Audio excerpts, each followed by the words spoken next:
तो hello guys, welcome back. आज हम पढ़ने वाले लॉ। उसमें पढ़ेंगे हम इंस्पेक्शन, इंक्वायरी एंड इन्वेस्टिगेशन। तो 4 से 6 नंबर का क्वेश्चन आता है इसमें से, लेकिन इतना आसान चैप्टर है, इसे हम छोड़ेंगे नहीं। ठीक है, अब हम स्टार्ट करते हैं, स्टार्टिंग विद सेक्शन नंबर 206। देखा जाए तो लेंथी चैप्टर है, पर हम इसे छोड़ नहीं सकते। इसमें सिंपल सा ये सबसे पहले क्या है कि पावर ऑफ रजिस्ट्रार दी गई है। इसमें रजिस्ट्रार्स की power to call for the information, any documents और any document which is required by registrar. ये 3 चीज़ें, जैसे पहला कि एक डॉक्यूमेंट जो रजिस्ट्रार को लगता है कि कंपनी ने फाइल नहीं किया है या ये डिफेमेटरी है, तो वो कंपनी को एक नोटिस भेजकर वापस बुला सकती है। थोड़ा ऐसे हो रहा, साउंड लो हो रहा है, तो थोड़ा एडजस्ट कर लेना। ठीक है, वो उसके बाद एक बार तो power to call for the books of accounts, उसके बाद वो करेगी इंस्पेक्ट। जो बुक आ गई इंस्पेक्ट कर देगी कि तुमने जो रिटर्न्स या डॉक्यूमेंट जो सबमिट करे हुए हैं वो नॉट सफिशिएंट है, नॉट, या कोई डॉक्यूमेंट मिसिंग है, या इनएडुकेट है, और या कोई डॉक्यूमेंट तुमने फाइल किया उससे अनसेटिस्फाई है। तो 3 केसेस में ध्यान रख लें। जब इन्वेस्ट करेगी, सॉरी, इंस्पेक्ट करेगी बुक्स ऑफ अकाउंट्स, रजिस्टर करेगा, तो 3 चीज़ें। पहली चीज़ है कि कोई भी कंपनी ने कोई भी डॉक्यूमेंट या कोई भी रिटर्न्स आरओसी के साथ फाइल किया है, ये पहला चीज़ अनसेटिस्फैक्ट्री है, दूसरा इनएडुकेट है, और तीसरा इनकम्प्लीट है। इनकम्प्लीट से कहते हैं इनएडुकेट, अनसेटिस्फैक्ट्री और नॉट फर्निश्ड, 3 चीज़ें। और उसके बाद जैसे ही इंस्पेक्ट कर लिया रजिस्ट्रार ने, उसके बाद आता है इंक्वायरीज एंड इंस्पेक्ट। उसके बाद इंस्पेक्ट के बाद आता है इंक्वायरी। अब इंक्वायरी में क्या होता है कि जैसे कंपनीज के पास कंपनीज की बुक रजिस्ट्रार के पास आ गई, तो जैसे रजिस्ट्रार इंस्पेक्ट करेगा बुकों को, तो उसको लगता है कि business of the company is being carried out for fraudulent और अनलॉफुल पर्पस, या कोई नॉन कंप्लायंस हुई है लॉ के साथ, और या ग्रीवेंस ऑफ इन्वेस्टर्स की ग्रीवेंस है वो एड्रेस नहीं हुई। कौन सी 3 चीज़ें याद रखेंगे हम? पहली चीज़ है इन्वेस्टर्स की ग्रीवेंसेस एड्रेस नहीं हुई, दूसरी कि जो बिजनेस ऑफ द कंपनी है फ्रॉडलेंट पर्पज से कैरिड हो रहा है, और कोई नॉन कंप्लायंस। सब 3 आंख बंद करके मेरे साथ बोलेंगे। पहला कि एक non compliance of the act, दूसरा business of the company is carried for fraudulent purpose, और तीसरा नॉट कंप्लायंस विद दैट, और investors grievances has not been addressed. ये 3 चीज़ याद रखना। सेक्शन 206 में से मैं तुम्हें बता देता हूँ। सेक्शन 206 में थोड़ा ये है कि पहले सिंपल था, इसमें तुम्हें रटना नहीं उसे। पहले किताबें मंगवाएगी, लेमन लैंग्वेज बोलो, पहले बुक्स मंगवाएगी, किताबें मंगवाएगा रजिस्ट्रार, उसके बाद वो खुद चेक करेगा। इंस्पेक्ट करने के बाद फिर वो उसके बाद इंक्वायरी बिठाएगा। इंक्वायरी के बाद आता है तुम्हारा फ्रीजिंग ऑफ एसेट्स की। फ्रीजिंग ऑफ एसेट वो तो तुम्हें पता है, फ्रीजिंग ऑफ एसेट्स के साथ कि तुम फ्रीजिंग से पहले या कोई सर्च एंड सीजर से पहले तुम्हें सब उसका स्पेशल कोर्ट का नोटिस लेना पड़ता है, और विद इन 180 डेज के अंदर बुक्स वगैरह को तुम्हें जो रिटर्न करते हैं उसे तुम वापस देना पड़ता है, और उससे तुम प्लीज आइडेंटिफिकेशन मार्क वगैरह वो है। मूविंग ऑन टू नेक्स्ट, अब हम पहुंच गए इंस्पेक्ट बुक करने के बाद इंक्वायरी होगी, तीनों चीज़ पढ़ने के बाद। हम नेक्स्ट पढ़ रहे हैं। मैं अभी ये बुक है मेरे पास, भंडारी सर की हैंड बुक है ये मेरे पास। अब हम पढ़ते हैं, इंक्वायरी होगी इंस्पेक्टर्स, और वो फिर वो ये बुक्स ऑफ अकाउंट्स। उसके बाद मैंने बताया था कि बुक्स ऑफ अकाउंट इन्वेस्टिगेशन होगी, इंक्वायरी होगी कंपनी पे, और कंपनी के सारे एम्प्लॉयज़, सारे ऑफिसर्स और कंपनी को हेल्प करना पड़ेगा कि सारी किताबें उनको देनी पड़ेगी। सारे असिस्टेंट जो रजिस्ट्रार के जो अपॉइंट किए इंस्पेक्टर्स को देना पड़ेगा, सब कुछ देना पड़ेगा उसमें। और एक चीज़ और याद रखना हम लोगों कि जो इंस्पेक्ट करता है रजिस्ट्रार, इसकी पावर सिविल कोर्ट में है, जो has been vested in the civil court. It means 3 चीज़ें हैं। रजिस्ट्रार क्या कर सकता है? Summoning and enforcing the attendance of any person and examining in oath, सबसे मेन चीज़ है। और दूसरा discovery and production of books of accounts, दूसरा, और तीसरा inspection of any books of account. 3 चीज़ें मेन है, ये क्वेश्चन बनने का चांस होता है इसमें से। अब हम moving on to next.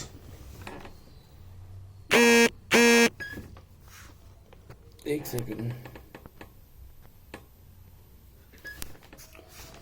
Inspection, अब हम पहुंच गए कि इंक्वायरी इंस्पेक्शन हो गए कि कंपनी के सारे एम्प्लॉयज ऑफिसर है ना, उनको ऑल असिस्टेंट देने लगेगा।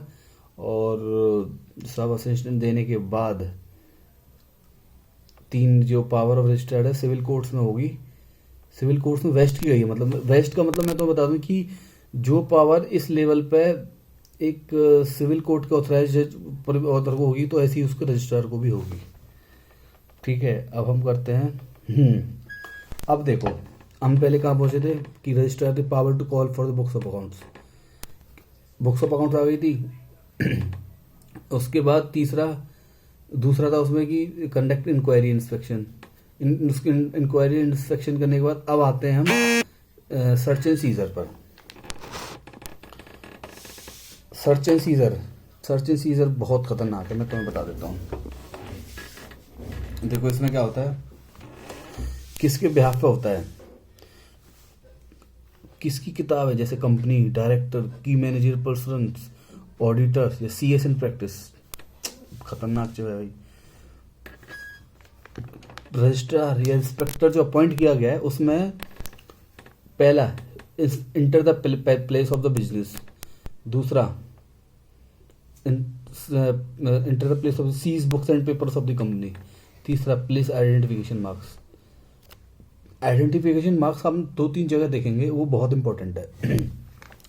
प्लेस आइडेंटिफिकेशन मार्क्स, और उसके बाद हम कॉपीज वगैरह ले सकते हैं, और जो कंपनी को हम अलाउ कर देंगे कॉपी लेने के लिए, और जो सारा खर्चा होगा वो जो एक्सपेंस, जो कॉपी का एक्सट्रैक्ट बनेगा, वो सारा कंपनी खुद बियर करेगी उसका। अब हम ये चीज़ हम पहले डिस्कस कर चुके हैं, सर्च एंड सीजर वाला। अगर कंपनी को, अगर कोई भी अथॉरिटी या रजिस्ट्रार हो या सेंट्रल गवर्नमेंट तो अपने आप में वो है, किसी को अगर सर्च एंड सीजर करना पड़ेगा तो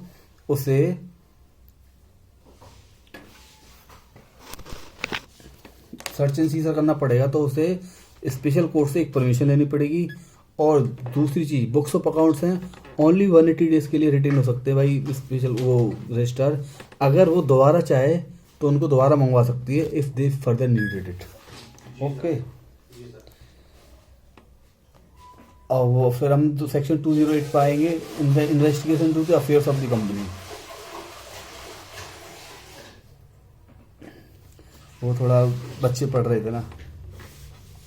investigation into the affairs of the company, वो क्या होता है कि who are the beneficial owners of the company, who are true persons behind the company, और जो कंपनीज की अच्छी और बुरी हालत में जो साथ रहेगा वो कौन एम्प्लॉय, उनको मतलब finding the true person behind the company, ये मेन पर्पस है। और अब हम वो ये पब्लिक इंटरेस्ट है, investment in the affairs of the company, फिर ऐसा भी इन्वेस्ट होगा, ऐसे वो पब्लिक इंटरेस्ट में करेगा, फिर ऐसे भी पावर वगैरह दी गई हैं। और एक चीज़ हाँ, इसमें investigation to the affairs of the company में ये ऑफेंस कवर्ड अंडर सेक्शन 44 ना, उसमें कंडीशन मतलब बेल पर रिलीज कब होगा, ये इंपॉर्टेंट क्वेश्चन है, बहुत बार पेपर में आया है भाइयों। जनरली देखेंगे ना इसी सेक्शन से हमारे पेपर में आता है कि investigation to the affairs of the company कि कब कब हो सकता है कि public prosecutor has been given an opportunity, और दूसरा कोर्ट एंड और the authority has reasonable that grounds to believe that he is not going to commit any offence in further in life. और जब भी अगर बेल होगी और या बेल पे जाएगा तो आगे जाके कोई ये दोबारा वो करेगा नहीं, समझ गए ना। और बेल, एक तो ये बेल हो गई, अगर इसके अलावा बेल किसी को चाहिए तो उसमें क्या होता है, या कोई जिसकी एज 16 साल से कम है, वोमेन ऑफ सिक इन्फर्मिटी, और 4 चीज़ हो गई।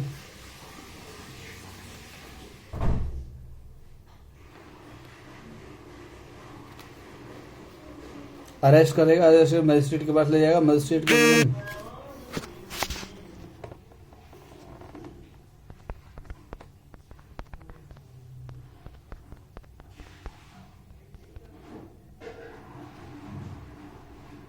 अभी इसमें थोड़ा arrest of the person guilty of offence.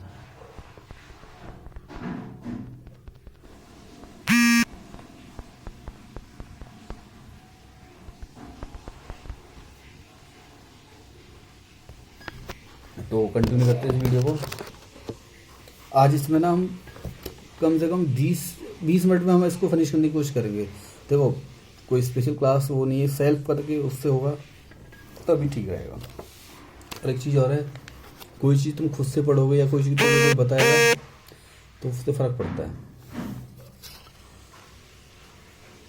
और स्पेशल कोर्स की कंडीशन की या कोई सेंट्रल ऑफिस गवर्नमेंट का ऑफिसर या कोई डायरेक्टर ऐसा ही होगा। अरेस्ट ऑफ द पर्सन, अगर कोई guilty of an offence under cognizable offence का गिल्टी है तो उसको ऑफिस नॉट असिस्टेंट डायरेक्टर से बिलो पोस्ट पे नहीं, वो क्या कर सकता है, power to arrest if the person is guilty of an offence.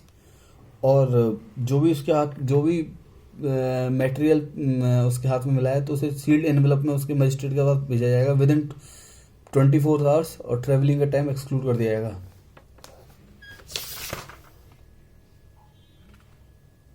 और तो सब इसमें एप्लीकेटिव टू, ये तो सब personally level, holding of personal level,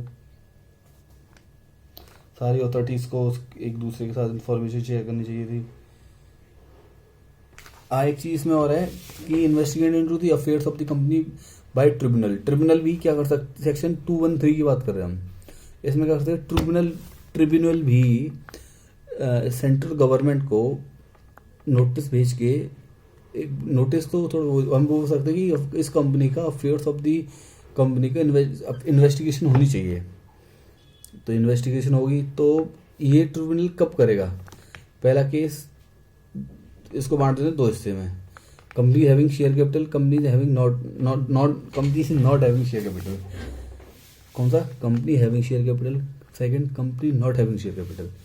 case 1, जिसकी शेयर कैपिटल है उसमें या तो 100 मेंबर्स और 20% ऑफ द वोटिंग पावर, एक से ज़्यादा बंदा का 20% विच एवर इज लेस, और जो शेयर कैपिटल होल्ड नहीं करता 1/5 ऑफ द टोटल मेंबर्स, इन दोनों से विच एवर इज लेस होगा।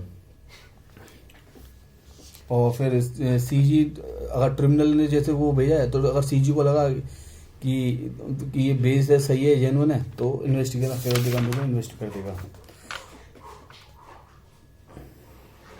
इसके अलावा ये तो अभी ट्रिब्यूनल ने कि मेंबर्स करेंगे। अगर कोई और भी पर्सन चाहते हैं कि कंपनी का डिफेमेंट हो रहा है, डिफ्रॉड है, कि किसी ऑपरेसिव मेंबर है, फ्रॉडलेंट पर्पस है, और किसी कंपनी या मेंबर को इन्फॉर्मेशन नहीं दी, तो वो या कोई company form for unlawful purposes, सबसे चीज था डिफेमेटरी, अनलॉफुल पर्पस और फ्रॉडलेंट पर्पस, और directors and the members have not given all the information to the people for whom they are responsible. तो डिस्क्रिप्शन होगी, ये तो पब्लिक वाले की। फिर सिक्योरिटी ऑफ द पेमेंट, सारा खर्चा हुआ है। एक सेकंड गाइस, थोड़ा प्रॉब्लम आ रही है।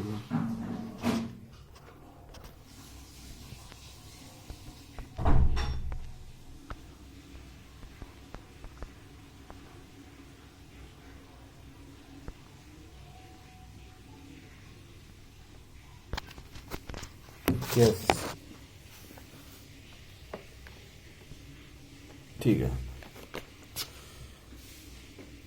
इसमें एक चीज़ और है कि 3 अमाउंट ऑफ पेमेंट, 10,000, 15,000 और 25,000 सिक्योरिटी फर्निश करेगी। अगर कोई पर्सन जैसे कोई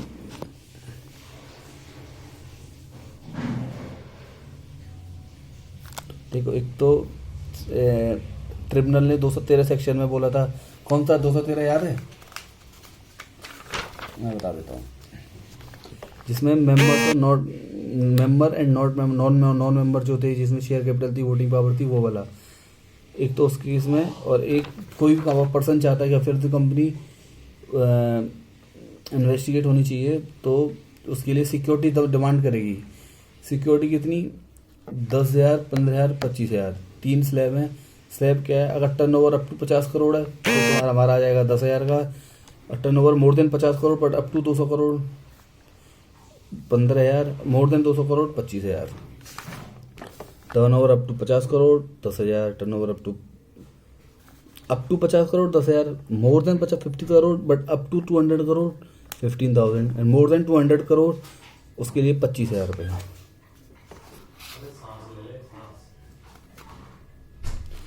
इंस्पेक्टर जो एसआई का होता है, SI special fraud investigation office वाला, उसमें कोई डायरेक्टर या कोई फ्रॉड वगैरह कोई एसपी नहीं होगा, ठीक है।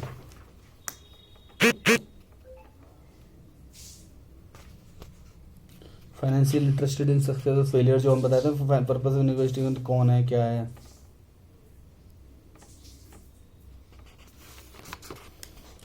Again follow if they are needed it, वही वाला सीन, प्रोसीजर ऑफ इन्वेस्टिगेशन ये वो। हाँ, एक इसमें एक और चीज मेन है, section 218 temporary protection of employee during investigation. कोई एम्प्लॉय अगर इन्वेस्टिगेशन के दौरान किसी की हेल्प करता है ऑफिसर्स की, तो वो क्या वो officers to be discharge only if objection is made by tribunal. Company किसी भी एम्प्लॉय को डिस्चार्ज या पनिश या रिडक्शन इन लेवल ऑफ किसी को इंफॉर्मेशन दिए रिगार्डिंग कंपनी, तो कंपनी उसे निकाल नहीं सकती अगर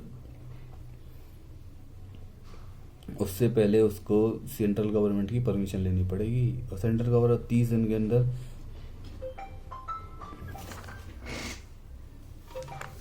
30 दिन के अंदर entitled to discharge or punish. Objection is made by tribunal and no objection is made by tribunal. Right to appeal. अब ट्रिब्यूनल ने अप्रूव कर दिया तो कंपनी अपील ट्रिब्यूनल में, और उसने नहीं किया तो पनिश और डिस्चार्ज कर सकती है 30 दिन के अंदर नहीं हुआ तो। A power of the inspector to conduct investigation to the affair of the relative party. ये तो वही है कि भाई तूने किया है तो रिलेटिव ने किया है, डायरेक्टर ने किया है, केएमपी ने किया है, और सब्सिडरी होल्डिंग, और जो इसमें होली ओल्ड सब्सिडरी आएगी ना, तो अगर उसने किया तो उसको भी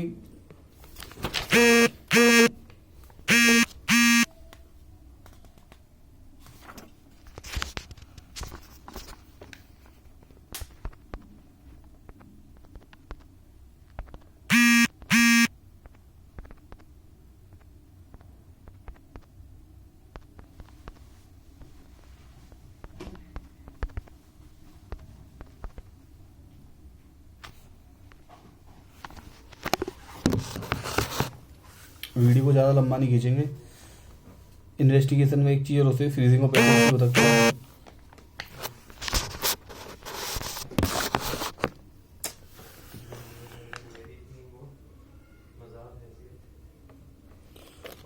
सेक्शन ये है freezing of assets of the company on inquiry and investigation.